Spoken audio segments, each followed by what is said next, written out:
अस्सलाम वालेकुम five class, कैसे हैं आप सब। उम्मीद है सब बच्चे खैरियत से होंगे। दुआ भी है आप लोगों के लिए, अल्लाह पाक आप सबको अपनी ईमान में रखे। और बेटे इसके साथ साथ उम्मीद भी है कि जो काम करने को दिया जा रहा है सब बच्चे अपना काम अच्छे तरीके से मुकम्मल करते जा रहे होंगे, क्योंकि बेटे जो बच्चा पीछे रह गया सो वो पीछे रह जाता है। तो इसलिए आप सब बच्चे अच्छे बच्चों की तरह अपना काम करते जाएँ। आगे देखते हैं, हम पढ़ते सबक ग़ज़वा बदर। ग़ज़वा बदर में हमने पढ़ा था कि ग़ज़वा जो होता है वो जंग होती है जो कफ़ार और मुसलमानों के दरमियान लड़ी जाती है। तो इसमें जो जंग हुई थी वो 17 रमज़ानुल मुबारक 2 हिजरी को बदर में एक मार्का पेश आया था। जब ये जंग हुई थी तो इसके असबाब क्या बने थे कि मुसलमानों के ख़िलाफ़ थे कफ़ार, और वो हर वक्त मुसलमानों के ख़िलाफ़ साजिशें करते रहते, मुसलमानों को अपने जुल्म का निशाना बनाने की स्कीमें बनाते रहते। तो कफ़ार मक्का के एक सरदार ने मदीना मुनव्वरा के करीब एक चरागाह पर हमला करके मुसलमानों के मवेशी भी पकड़ लिए थे।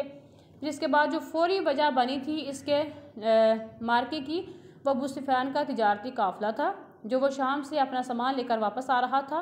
तो जब वो मदीना के पास से गुजरा तो उससे इस बात का डर था कहीं मुसलमान जो है वो मेरा सामान जो है वह लूट ना ले। तो इस खौफ से उसने कफ़ार को पैगाम भिजवाया और वहाँ से अपने लिए कफ़ार को बुलवाया, जिसकी वजह से ये मार्का जो है वो पेश आया। क्वेश्चन नंबर 5 है कि नबी करीम सल्लल्लाहु अलैहि वसल्लम ने बदर के कैदियों के साथ कैसा बर्ताव किया। पेज नंबर 42 पे आपका आंसर है कि नबी करीम सल्लल्लाहु अलैहि वसल्लम ने बदर के कैदियों के साथ उम्दा बर्ताव किया। इनमें से बाज़ को एहसान के तौर पर छोड़ दिया, जो बाकी बचे थे उनके मुतालिक यह तय हुआ कि वो फ़िदिया देकर आज़ादी हासिल कर लें, और जो फ़िदिया नहीं दे सकते वो 10 मुसलमान बच्चों को पढ़ना लिखना सिखा दें और आज़ादी हासिल कर लें। आगे हमारी एक्सरसाइज है कि ग़ज़वा बदर कब हुआ। ऑप्शन नंबर 1 ही है, 17 रमज़ानुल मुबारक 2 हिजरी। नेक्स्ट है, कफ़ार मक्का की ज़्यादातर तिजारत किस मुल्क से होती थी। इराक़, शाम। ऑप्शन नंबर बी शाम। फिर है, ग़ज़वा बदर में मुसलमानों का लश्कर कितने अफराद पर मुश्तमिल था। 313। ऑप्शन नंबर दाल। बदर की लड़ाई में कितने काफिर मारे गए। 70। Option number gym.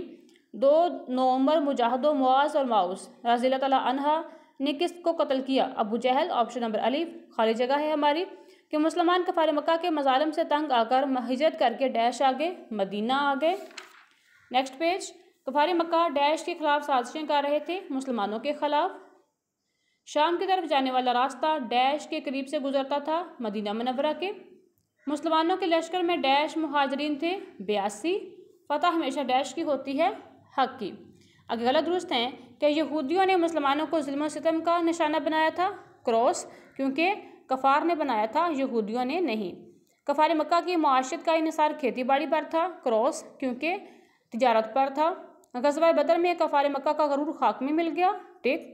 बदर की लड़ाई में 14 मुसलमान शहीद हुए, ठीक। मुसलमानों ने तमाम कैदियों को एहसान के तौर पर छोड़ दिया, ये क्रॉस है, क्योंकि तमाम कैदियों को नहीं छोड़ा था बल्कि कुछ कैदियों को एहसान के तौर पर छोड़ा था, बाकियों को अपने पास रख लिया था कि वो तय ये हुआ था कि वो फ़िदिया देकर अपने आप को आज़ाद करवा लें। अगर फ़िदिया नहीं दे सकते, मतलब अपनी कीमत अदा नहीं कर सकते, तो फिर 10 मुसलमान बच्चों को पढ़ना लिखना सिखा दें और आज़ादी हासिल कर लें। तो खाली जगह जो है वो आपने होमवर्क में करनी है, बाकी तमाम आपने जो एक्सरसाइज है वो आपने अच्छे तरीके से याद कर लेनी है। अपना बहुत सारा ख्याल रखना। अल्लाह हाफिज़।